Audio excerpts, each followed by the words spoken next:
artists are really good at PR and help the other ones out, and you know, which is nice if you can all come together and do it together. You get more brains in the job, because you'd be surprised how stupid musicians are. You know? No.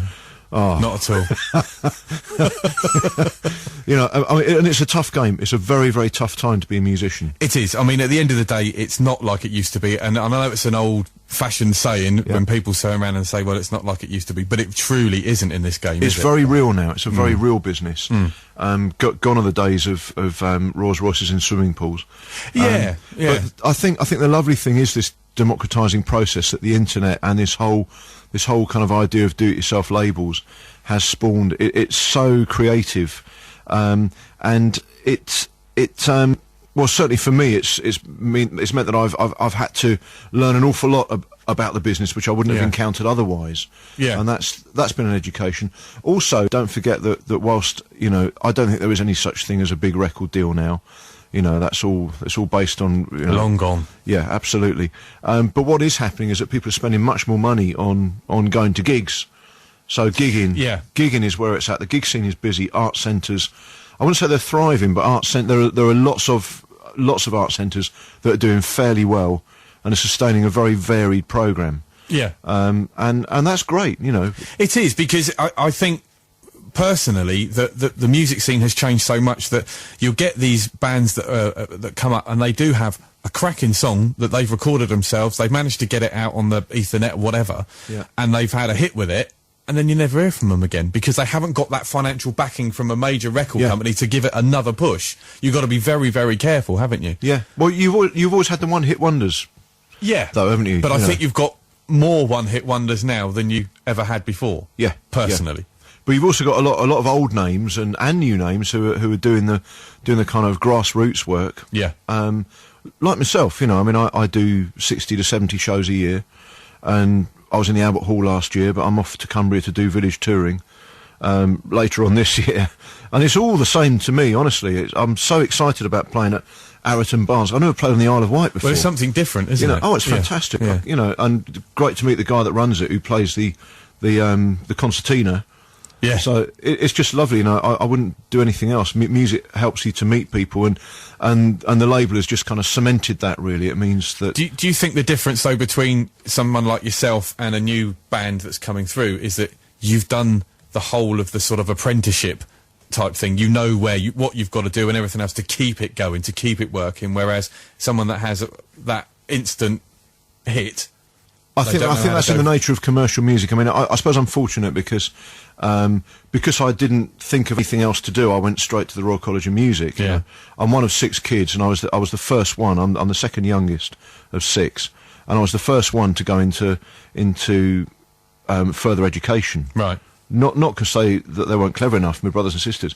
It just wasn't done. You know. No. So I ended up at the Royal College of Music, somewhat bewildered.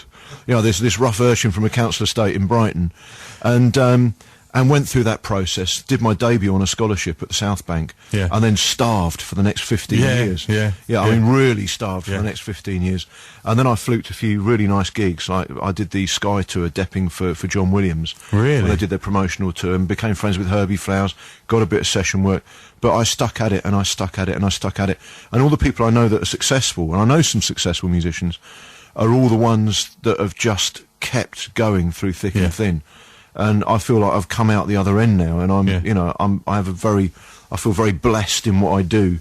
You know, meeting lovely friends and travelling and earning a crust. You know, exactly. And I mean, if you could earn by doing what you love, and you're passionate about, happy days, isn't it? But it's been many years of grafting. It was only in my sort of early to mid 30s that I stopped starving. Yeah. And now I'm doing some nice gigs. So, you know, if people want to do this, you just stick at it. Yeah. But one thing I would say is learn to read music. This is a big passion of mine.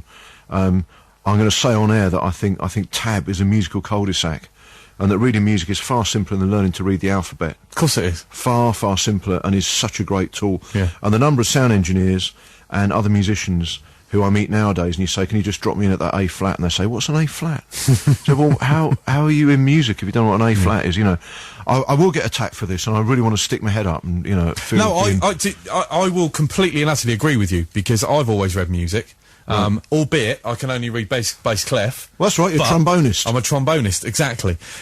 But drum music, I taught myself.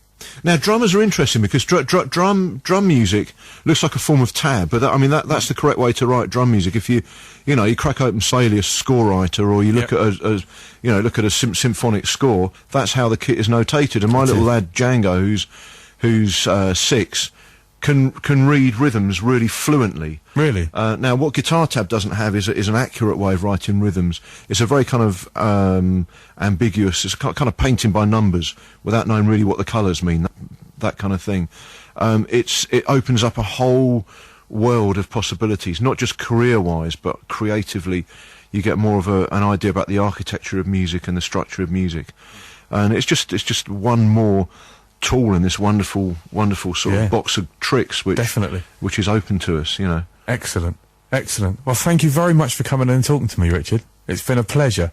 It really has. And I wish you the greatest luck for Wednesday over at the Dairyman's Daughter, 7:30. Yep, 7:30. Get yourselves over there. So, good one. What are you going to play us now to finish? So I'm going to finish with a Spanish piece. This is called Asturias, and it's by Albéniz.